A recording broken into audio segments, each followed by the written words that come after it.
So hello everyone, welcome back to another Renegade Immortal video. और आज के इस वीडियो में हम लोग आपको बताने जा रहे हैं हंग न्यूज सेक्ट के बारे में। तुम्हें याद होगा ये कौन सा सेक्ट है? यस, ये वही सेक्ट है जिसके अंदर में वाली ने पहली बार एंट्री लिया था इमॉर्टेलिटी को कल्टीवेट करने के लिए। मतलब मान के चलो यहीं से उसने कल्टीवेशन स्टार्ट की थी। एंड इसके रिगार्डिंग एक ऐसी अजीब सी चीज़ यहाँ पे वाली की पता चली कि वो कंफ्यूज था। और वो कंफ्यूज है, मतलब हम लोग कौन से बड़े 30 मार्क है, हम भी कंफ्यूज ही होंगे। तो तुम लोग मेरी कंफ्यूजन को क्लियर कर देना जब मैं उस बारे में तुम्हें बताऊंगा। तो चलिए आज की इस वीडियो को बिना किसी देरी के हम लोग शुरू करते हैं।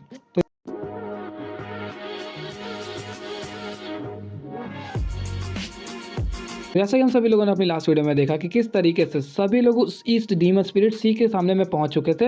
एंड वहां पर लिंग त्यानो के साथ में मिलता है ग्रीड नाम का एक कल्टीवेटर, जो कि पास्ट के दौरान हम लोगों के सीतू नान के साथ में फाइट कर चुका था। क्यों? क्योंकि उसको पता है कि एक्चुअली में हेवन डिफाइंग ब्रीड क्या है, लेकिन इसके साथ साथ उसे चाहिए था एक हाई लेवल का सेलेस्टियल स्पेल, जो कि वहाँ पे एक रिवॉर्ड के रूप में रखा गया था उस बीट को ढूंढने के लिए। जिस वजह से उन लोगों के बीच में क्या झमेला वमेला हुआ मैंने इस वीडियो में पूरी क्लियरली बता दी है, जिसे आप लोग चेकआउट कर सकते हैं। और जब लिंग त्यानो और ग्रिड के बीच में यहाँ पर बातचीत हो रही थी, तभी सडनली वहाँ पे वर्ल्ड के अंदर से कुछ और कल्टीवेटर्स वहाँ पर एंटर करते हैं, जिसके बाद मेरा वॉइस ग्लिच हो गया था। पता नहीं कि वो आउटरो पूरी तरीके से कट गया, लेकिन मैंने वीडियो को एंड कर दिया था। तो उसके बाद ही वहाँ पे कुछ कल्टीवेटर्स जो लोग एंटर किए वो एक्चुअली में कोई और नहीं बल्कि सुन यूशान उसके साथ में वालिन था। यहाँ पर सुन यूशान के साथ में वालिन की कुछ ज़्यादा बातचीत नहीं होती, लेकिन जैसे ही वालिन वहाँ पे बाहर आता है तो उसने देखा कि उसके मास्टर ऑलसीर पहुँच चुके थे। जिस वजह से उसने यहाँ पे सुन यूशान से परमिशन मांगा कि मैं जा रहा हूँ अपने मास्टर के साथ में मिलने के लिए, तब तक के लिए तुम यहीं पर रुको। जिसके बाद सुन यूशान ने वहाँ पे बस एक ही चीज़ कहा कि उसे विदा किया कि अंदर एंटर करने के बाद प्लीज़ आप मुझे ढूंढ लेना, क्योंकि मुझे नहीं लगता कि मैं आपको ढूंढ पाऊंगा।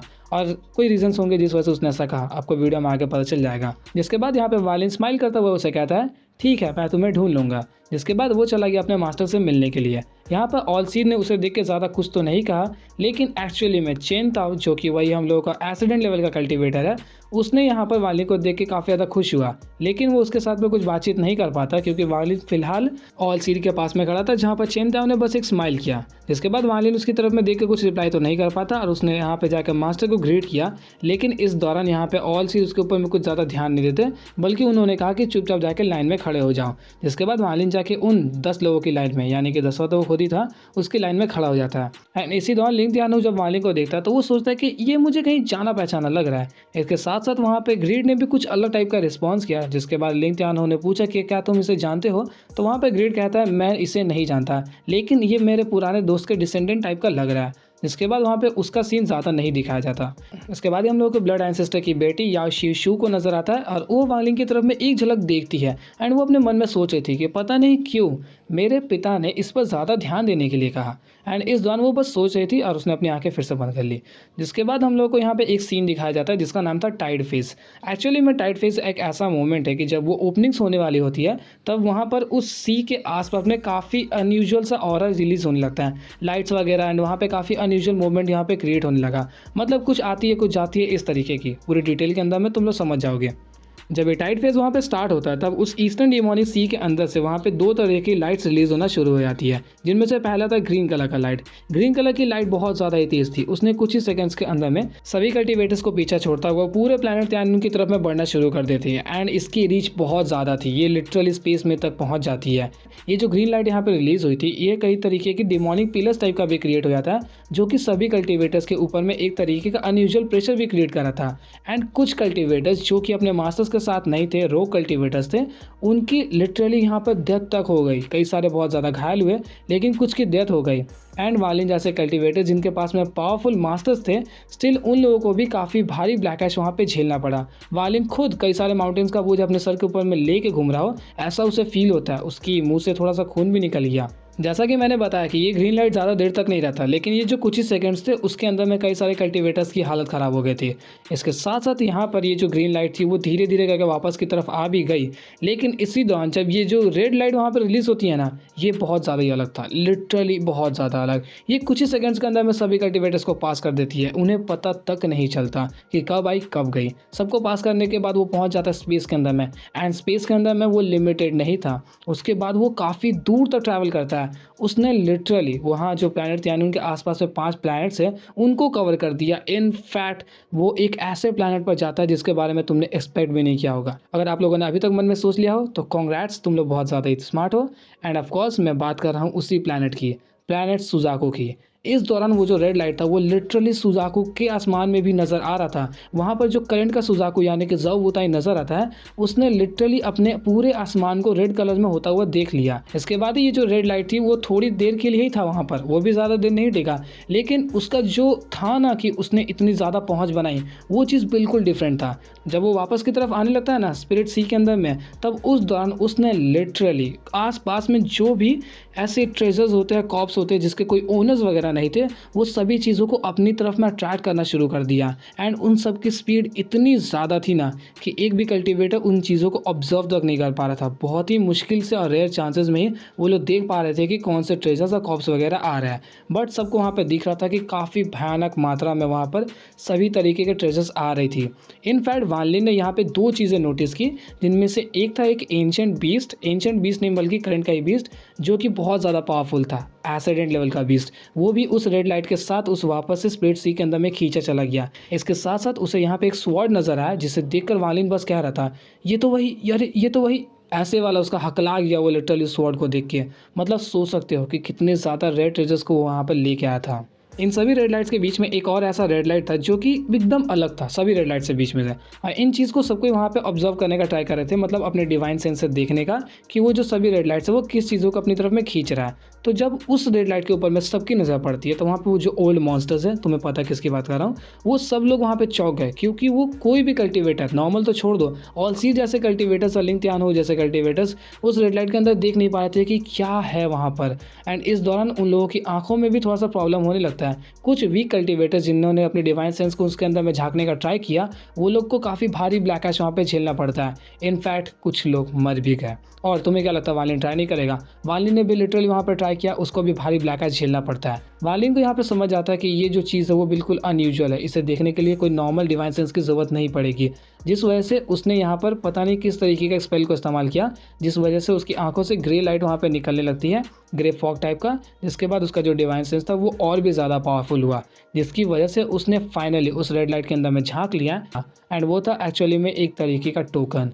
अभी तक मैंने जो बताया कि ये जो रेड लाइट थी वो बहुत ज़्यादा ब्लैक थी, तो स्टिल वान लिन ने अपनी ग्रे फॉग को यूज़ किया, फिर भी उसके पास में काफ़ी भारी ब्लैक उसे झेलना पड़ गया। और वहाँ पे कुछ आसपास के कल्टीवेटर्स ने इस चीज़ को ऑब्जर्व किया कि वान लिन उसके अंदर में झांक पाया। ऑल सीर और लिंग त्यानो जैसे कल्टीवेटर्स के पास अपने ही नुस्खे थे, जिस वजह से उन्होंने देख लिया। वो लोग चौंक गए इस चीज़ को देख कर, शायद से वो दोनों जानते थे कि ये कौन सी चीज़ है। लेकिन यहाँ पे याओ शीशु जो कि नज़र आती है, वो वान लिन को देख के चौंक गई, क्योंकि उसने एक्सपेक्ट नहीं किया था कि वान लिन जैसे कल्टीवेटर्स इस चीज़ को देख पाएगा। जिसके बाद वो यहाँ पर समझ गए कि आखिर उसके फादर ने क्यों इसके ऊपर में स्पेशली ध्यान देने के लिए कहा है। जिसके बाद वो फिर से अपनी आंखें बंद कर लेती है। लिंग त्यानहू और ऑल सीर पहले इस टोकन को देख के चौंक चुके थे, लेकिन इस दौरान तक वहाँ पे वो लोग समझ नहीं पाते कि क्या करें। लेकिन जैसा कि तुम लोगों को पता हो कि लिंग त्यानहू करेंटली इसको कंट्रोल कर रहा है, जिस वजह से लिंग त्यानहू ने अपने पीछे के चारों स्वॉर्ड्स का इस्तेमाल करके इसके अंदर में 4 अलग अलग तरीके के वॉइड्स को क्रिएट कर दिया, जिसके अंदर से कोई भी नॉर्मल कल्टिवेटर्स एंटर कर सकते थे। तो इसके अंदर जो सबसे पहले एंटर करता है वो था दालुओ सेट के वो 12 डिसाइपल्स, जिसे लिंग त्यानहू भेजना चाहता है। एंड जैसे ही वो 12 डिसाइपल्स में से 11 एंटर कर जाते हैं, तो लास्ट वाला डिसाइपल वहाँ पे समहाउ किसी रीजन की वजह से रुक गया। जिसके बाद यहाँ पे लिंग त्यानहू ने कहा कि मैं तुम्हें एक स्वॉर्ड एनर्जी देता हूँ जो कि तुम लोगों को अंदर में प्रोटेक्ट करेगी। एंड इस दौरान लिंग त्यानहू ने उस स्वॉर्ड एनर्जी की आड़ में ग्रीड को भेज दिया था उन लोगों के साथ। इसके साथ ही यहाँ पे ऑल सीर के सभी डिसाइपल्स इंक्लूडिंग वान लिन भी एंटर कर जाता है। इसके अंदर में जो बाकी बचे हुए डिसाइपल्स वगैरह थे, उन लोगों की एंट्री को तकरीबन आधा घंटा लग गया। एंड जब सब लोग इसके अंदर एंटर कर चुके थे, तो वहाँ पर वो जो पावरफुल मॉन्स्टर्स खड़े थे, उनमें ऑल सीर बोलता है कि तुम लोगों ने अभी तक तो देख लिया होगा कि वो टोकन यहाँ पे आ चुका है। एंड ये टोकन हमारे प्लैनेट त्यान उनके लिए कितना इंपॉर्टेंट है वो तुम सभी को पता है। तो मैं तुम्हें कह दे रहा हूँ कि ये हमारे प्लैनेट को ही मिलना चाहिए। एंड मैं तुम सभी को टाइम देता हूँ कि तुम इसके अंदर में 200 सालों तक तुम्हें जिस तरीके की प्रिपरेशंस करनी है कर लो, जिसके बाद हम लोग एंटर करेंगे इस टोकन को पाने के लिए। एंड ये टोकन क्या है क्या नहीं, इस बारे में हम लोगों को आगे चल के पता चलेगा। लेकिन अगर ये सभी लोग इस चीज़ के लिए इतना ज़्यादा सीरियस है, तो ज़रूर कोई बड़ा तोप होगा, जिस वजह से ये लोग इतना ज़्यादा प्लान में है। जिसके बाद यहाँ पे सभी लोग अपने अपने काम में चले जाते हैं। एंड तुम एक्सपेक्ट भी नहीं करोगे, लिन त्यानहू यहाँ पे काफ़ी तेज़ी से एक वॉइड के अंदर ट्रैवल करता है, और वो प्लैनेट त्यानून को छोड़ के एक दूसरे प्लैनेट पर चला जाता है, जो कि इसके आसपास में 5 प्लैनेट्स थे ना, उनमें से एक नहीं था, बल्कि वो एक अलग ही प्लैनेट था। एंड ये प्लैनेट के बारे में हमें मालूम चला कि लिंग त्यानहू इसे कहीं और से खींच के लाया था इसी के पास में, और इसके ऊपर में उसने अपना दालुओ सेट को बनाया है। जिसके बाद वो चला जाता है क्लोज टू कल्टीवेशन में और उसने प्लान बना कि वो यहाँ पे तकरीबन 12 के 11 स्पिरिट बीस्ट को इस्तेमाल करके एक डिमोनिक स्वॉर्ड को यहाँ पे क्रिएट करेगा, जिसकी मदद से वो 200 सालों बाद वो कॉम्पिटिट कर पाए। इसके साथ साथ वहाँ पर हम लोगों के ऑल सीर भी चले जाते हैं उन्हीं 3 माउंटेन्स में से एक बीच वाले माउंटेन पे, जहाँ पे टावर के अंदर में वालिन को स्लॉटर आर्ट मिला था। उसी टावर के अंदर में बैठ के वो भी क्लोज डोर कल्टीवेशन करने लगता है। लेकिन इस दौरान उसके मन में चल रहा था कि मेरा डिसाइपल वालिन बहुत ज़्यादा ही लकी है, तो देखते हैं कि उसकी किस्मत कितनी अच्छी है। जिसके बाद उसके आसपास में कुछ अलग बीस्ट के बोन्स वगैरह पड़े हुए थे, जिसे उसने कुछ किया, जिसके बाद उसमें से कुछ क्रैक हो जाते हैं, पूरी तरीके से धूल बन जाते हैं एंड कुछ बच जाता है। जिसके बाद उसने वहाँ पे एक क्रीपी स्माइल किया, जैसे मतलब उसने कुछ कैलकुलेट किया हो और कैलकुलेशन का जो रिजल्ट है वो उसे फेवरेबल मिला। एंड जैसा कि मैंने बताया कि और भी जो ओल्ड मॉन्स्टर्स थे वो लोग भी वहाँ से चले जा चुके थे। इसके बाद हम लोग को सीन दिखाया जाता है अंदर का। एंड वालिन जहाँ पे वो पहुँचा था वो एक्चुअली में पूरी तरीके से एक वेस्ट लैंड था, मतलब होता ना बंजर टाइप का ज़मीन वगैरह, कुछ स्पेशल चीज़ें वहाँ पर नहीं थी और उसको कुछ नज़र भी नहीं आ रहा था, एक लिविंग बीइंग तक नहीं। वो तकरीबन वहाँ पे एक दिनों तक वंडर कर रहा था। वो सोच रहा था कि आखिर इसके अंदर में करना क्या है। उसे ऑलरेडी इस एंशिएंट वेस्टलैंड के बारे में ज़्यादा कुछ नहीं पता। उससे जो भी जानकारी मिली थी वो सुन यूशान से मिली थी उस वर्ल्ड के अंदर में जब वो लोग ट्रैवल कर रहे थे। जिसके बाद की जो भी चीज़ है वालिन को वहाँ पे खुद ब खुद ही ऑब्जर्व करनी पड़ेगी। एंड यहाँ पर वालिन ने सिंपली 2 से 3 प्लान बना के रखे थे। सबसे पहला कि उससे स्लॉटर आर्ट को मास्टर कर लेना है पूरी तरीके से, ताकि उसका जो डिफेंस हो वो बहुत ज़्यादा स्ट्रांग हो, क्योंकि उसके सामने जो सबसे बड़ा खतरा फिलहाल है वो है तुओसेन। क्योंकि उसने देख लिया सुजाको टॉम के अंदर में तुओसेन उसकी जान के पीछे किस तरीके से पड़ा हुआ है। फिलहाल वो उसे ढूंढ नहीं पाएगा, लेकिन जब वो जैसे ही बाहर निकलेगा तो वो सबसे पहले वालिन को ढूंढेगा। एंड अभी तक वालिन के पास में एक एडवांटेज ये है कि वो इसके अंदर में तकरीबन 500 सालों तक रहने वाला है। मतलब सोच सकते हो कितना लंबा समय है एक मॉर्टल के लिए, लेकिन एक कल्टीवेटर के लिए 500 साल बस एक पलक झपकने जितना ही है। वालिन का कब 500 साल खत्म हो जाएगा पता भी नहीं चलेगा। एंड वालिन ने सोचा कि इन 500 सालों के बीच वो अपने एंशिएंट गॉड को भी काफ़ी ज़्यादा पावरफुल बना लेगा, क्योंकि तुओसेन अभी इसके रिगार्डिंग जानता नहीं है। उसे सिर्फ और सिर्फ वालिन की अवतार बॉडी के बारे में ही पता है। एंड वालिन की अवतार बॉडी यहाँ पे स्लॉटर आर्ट को मास्टर कर लेगी ताकि उसका डिफेंस स्ट्रांग हो जाए। इसके साथ साथ उसने प्लान बनाया कि वो जोई को भी ढूंढ लेगा उसके पगोडा की मदद से, ताकि वो भी उसके लिए एक अलग तरीके का सेलेस्टियल स्वॉर्ड का इस्तेमाल करा पाए और उसके पास एक और एडवांटेज हो। इसके बाद वालिन के पास में क्लियर लाइनअप थी कि अब उसे करना क्या है। इसके बाद वो वहाँ पे एक दिनों तक भटकता है। इसके बाद ही एक दिन बीतने के बाद उसे सडनली वहाँ पे कुछ अजीब सी चीज़ महसूस हुई, जिस वजह से वो एक फॉरेस्ट के बीच में पहुँचता है और वहाँ पे उसने एक आदमी को पड़ा हुआ देखा। तभी सडनली वहाँ पे एक अलग टाइप का बीस्ट आता है, जो कि एक पिग टाइप का नज़र आता था, छोटा सा ही था, ज़्यादा बड़ा नहीं। वो काफ़ी तेज़ी से वहाँ पर भाग रहा था, जिसके बाद वहाँ पे इस आदमी ने उसके ऊपर में हमला करके उसे मार दिया। मारने के बाद वहाँ पे वालिन को थोड़ा सा अजीब लगा, क्योंकि ये जो कल्टीवेटर है ना, उसने थोड़ी देर बाद ही जैसे उस बीस्ट को मारा वहाँ पे वो वालिन के प्रेजेंस को ऑब्जर्व कर लेता है। एंड ये चौंकाने वाली बात क्यों थी, क्योंकि एक्चुअली में वो एक कल्टीवेटर नहीं है, उसके पास में बिल्कुल भी उसे स्पिरिचुअल एनर्जीज महसूस नहीं हो रही थी, बट स्टिल उसने यहाँ पे वालिन को महसूस कर लिया, मतलब कुछ गड़बड़ है। जिसके बाद वो वालिन के ऊपर की तरफ देखने लगता है। तभी वालिन उसके पास पहुंचा तो वो वालिन के ऊपर में हमला करने का दिखाने लगा कि मैं हमला कर दूंगा, ऐसा कर दूंगा, कि मेरा कोई भी इंटरेस्ट नहीं है तेरे साथ लड़ने में, मैं तेरा उस बीस्ट को छीनूंगा भी नहीं। जिसके बाद वो जो आदमी था वो अपने बीस्ट लेकर वहाँ से चला गया। और वालिन का पीछा छोड़ देगा? बिल्कुल भी नहीं। जब वालिन का पीछा करता है तो वो पहुंच जाता है एक वैली के पास में, जहाँ पर एक अलग टाइप का फॉर्मेशन क्रिएटेड था। एंड वो आदमी उस फॉर्मेशन के अंदर एंटर कर गया। तो वालिन को वहाँ पे थोड़ा सा कुछ अजीब टाइप का महसूस हुआ, तो वहाँ पे बैठ जाता है थोड़ा ऑब्जर्व करने के लिए कि आखिर यहाँ पे है क्या। वो काफ़ी देर तक वहाँ पे बैठा, तकरीबन एक दिन के आसपास, तो उसे वहाँ पे कुछ भी महसूस नहीं होता। जिसके बाद उसने उस फॉर्मेशन को छेड़ दिया। फॉर्मेशन को छेड़ने के बाद उसके अंदर से तकरीबन वहाँ पे 3 कल्टीवेटर्स बाहर आते हैं। एंड मैंने जैसा बताया कि वो सभी मॉडल्स टाइप के हैं, उनके पास में कोई पावर्स नहीं है, तो वालिन उनके साथ में लड़ेगा, कितनी शर्मिंदगी की बात है। जिस वजह से वालिन ने उसे हराया नहीं, बल्कि एक तरीके से पकड़ के बंदी बना लिया। इसके बाद लास्ट में एक और कल्टीवेटर आता है जो कि काला कलर का कपड़ा पहना हुआ था। एंड ये यहाँ पे बात करता है। इसने यहाँ पे वालिन को सीधा बोला कि मेरे आदमियों को छोड़ दो, एंड इसके बाद लक ऑफ। मैंने लक की जगह पर एफ लगा सकते हो तुम लोग, ये बोला। जिसके बाद वालिन इसे भी पटक के मेरा मतलब इसे भी पकड़ लेता है। जिसके बाद यहाँ पे लास्ट में निकलता है एक और कल्टीवेटर जो कि थोड़ा सा अजीब था, मतलब थोड़ा अजीब नहीं था, बल्कि वो एक्चुअली में इस चीज़ का एल्डर था, मतलब इस पूरे वो जो विलेज टाइप का वो फॉर्मेशन है उसका वो एल्डर था। वो उसके अंदर से बाहर आता है। एंड उसने वहाँ पे बाहर आते ही कहा सेलेस्टियल मास्टर, शायद से कुछ सेलेस्टियल मास्टर टाइप का कुछ कहा कि सेलेस्टियल मास्टर, मेरे आदमियों ने आपका कुछ नहीं बिगाड़ा, तो प्लीज़ आप उन्हें छोड़ दीजिए, जिसके बाद मैं आपको यहाँ से जाने दूंगा। इसके बाद वालिन वहाँ पे ज़्यादा कुछ बोलता नहीं है एंड वो जो एल्डर उस फॉर्मेशन से बाहर आया था वो वहाँ पे थोड़ा थोड़ा गुस्सा होने लगा। उसने कह दिया सिंपली कि आप जिस चीज़ के लिए यहाँ पर आए हैं वो आपको यहाँ पर नहीं मिलेगा बल्कि एंशिएंट डीमन सिटी के अंदर में मिलेगा, जो कि यहाँ से 1,50,000 किलोमीटर दूर। तो आप वहाँ जाइए, आपको वो चीज़ें मिल जाएंगी। वालिन इस चीज़ को सुनकर समझ नहीं पाता कि आखिर वो किस चीज़ के बारे में बात कर रहा है। जिसके बाद उसने थोड़ा और देर तक वहाँ पे उन्हें परेशान किया, लेकिन वो एल्डर यहाँ पे अलग टाइप का ही भड़क गया। उसने कहा कि अब आपने मुझे गुस्सा दिला दिया, अब मैं आपसे लड़ूंगा। जिसके बाद वहाँ पे वो जो फॉर्मेशन था उसने उसे एक्चुअली में एक्टिवेट कर दिया एंड वो जो फॉर्मेशन था वो सिर्फ एक डिफेंसिव फॉर्मेशन नहीं बल्कि एक्चुअली में एक अटैकिंग फॉर्मेशन भी था। वालिन यहाँ पे तकरीबन 3 दिनों से बैठ के इन 6 लोगों को कैद करके रखा, मार नहीं रहा था क्योंकि शर्म तो है थोड़ी सी जिस वजह से। तो वालिन यहाँ पे इन 3 दिनों में न सिर्फ और सिर्फ उस फॉर्मेशन को वहाँ पे एडजस्ट कर रहा था, मतलब समझने का ट्राई कर रहा था कि आखिर ये क्रिएटेड कैसे है, इसको हम लोग तोड़ कैसे सकते हैं। जिसके बाद यहाँ पे जब वो एल्डर आया तो उसके साथ में उसकी फाइट स्टार्ट हो गई। और ज़्यादा उम्मीद मत करो, वो खुद बुढ़ा लड़ नहीं सकता, जिस वजह से उसने फॉर्मेशन को एक्टिवेट करके उसके ऊपर से एक इल्यूजनरी बड़े से आदमी को क्रिएट किया जो कि थोड़ा पावरफुल था कि वो आराम से वालिन से लड़ सके। वालिन ने यहाँ पे रेस्ट्रिक्शन फ्लैग को निकाला, जिसके बाद उसने उस लैंस को क्रिएट करके उसके ऊपर में हमला करना शुरू कर दिया। एंड तुम्हें पता है इसका ये लैंस और वो जो आदमी है वो तकरीबन दोनों से जो टकराते हैं ना, वो टकराने के ऊपर में पूरा एक चैप्टर है। वालिन तैयार कर रहा है, रेस्ट्रिक्शन से क्रिएट हो रहा है, लैंस ऊपर गया नीचे गया, वो आदमी दिख रहा है ऐसे वैसे, लेकिन पूरे चैप्टर के लास्ट में एक ही चीज़ हुआ कि वो दोनों टकरा गए। एंड इस दौरान हम लोग को पता चलता है कि वालिन एक्चुअली में ऑलरेडी जानता था कि उस आदमी को पूरी तरीके से हराना मुश्किल है, जिस वजह से उसे यहाँ पे उस फॉर्मेशन को तोड़ना पड़ेगा।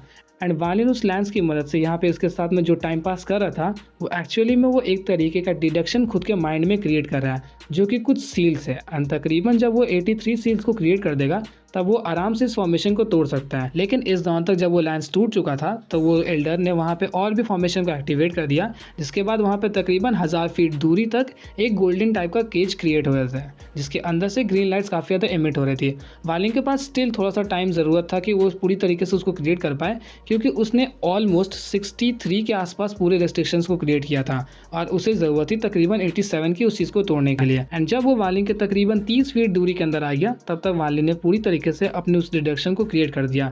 जिसके बाद जैसे ही वो डिडक्शन का हमला वहाँ पे करता है तो वो केज पूरी तरीके से वहीं पर रुक गया। एंड जिसके बाद वो डिडक्शन सीधे जाकर फॉर्मेशन से टकराता है एंड बूम, जिसके बाद वो फॉर्मेशन पूरी तरीके से टूट गया। इनफैक्ट वो जो इल्यूजनरी फिगर उस फॉर्मेशन से क्रिएटेड था वो भी वहाँ पे हार जाता है। इस चीज़ को देखकर यस, बुड्ढा जो इतना खुश हो रहा था उसकी पूरी फट गई। वो वहीं घुटने के बल में आ गया, बोल दे रहा है माफ़ कर दो, माफ़ कर दो, बहुत बड़ी गलती कर दी, मुझे आपसे करना नहीं चाहिए था, हेन दिन।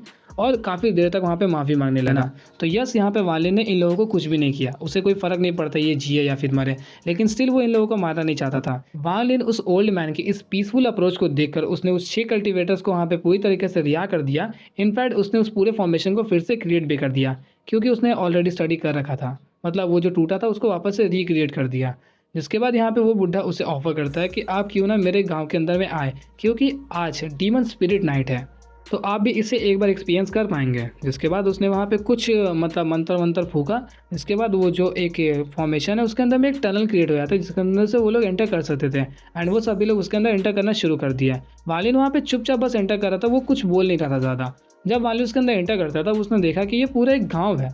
मतलब वहाँ पे वो जो छोटे छोटे घर है उसके अंदर में औरतें हैं, छोटे बच्चे हैं, सभी लोग थे। अब बिल्कुल सिंपल लाइफ था। वालिन को वहाँ पे शर्म आता है कि मैंने इस छोटे से गांव के ऊपर में हमला कर दिया, जो कि खुद कल्टीवेट भी नहीं कर पाते। जिसके बाद वो ओल्ड आदमी उसे एक जगह पे ले जाकर बैठा देता है और वालिन के साथ में थोड़ी सी नॉर्मल बातचीत होती है। जिसके बाद वालिन ने अपनी तरफ से एक सॉरी को जताने के लिए उसने वहाँ पे कुछ पिल्स को निकाल के दे दिया, 3 बोतल निकाल के दी जिसके अंदर में बहुत सारी पिल्स थी।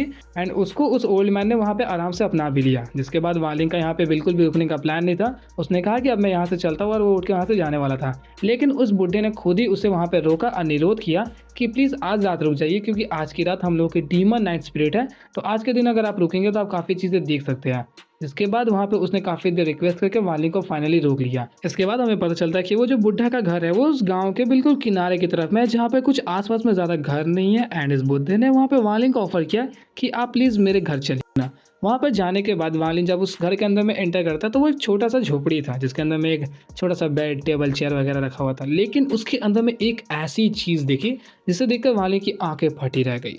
वहाँ पर एक पेंटिंग था जो कि येलो कलर का धीरे धीरे होता जा रहा था। होता है ना, पुराना होते जाता है तो वो खराब होते जाता है, उसी तरीके का था। उस पेंटिंग के अंदर की चीज़ें उतनी ज़्यादा क्लियरली तो नज़र नहीं आ रहा था, लेकिन स्टिल वालिन उस चीज़ को महसूस कर पाता कि आखिर वो है क्या। इसके बाद ही उसने उस पेंटिंग के बारे में उस बुड्ढे से पूछा, तो वो बुड्ढा बताता है कि ये हमारे एंसेस्टर की फ़ोटो है, यानी कि यही हम लोगों को इस जगह पर लेके आए थे, जिसके बाद उन्होंने इस गाँव की स्थापना की एंड अभी तक ये इतना शांत भरा है।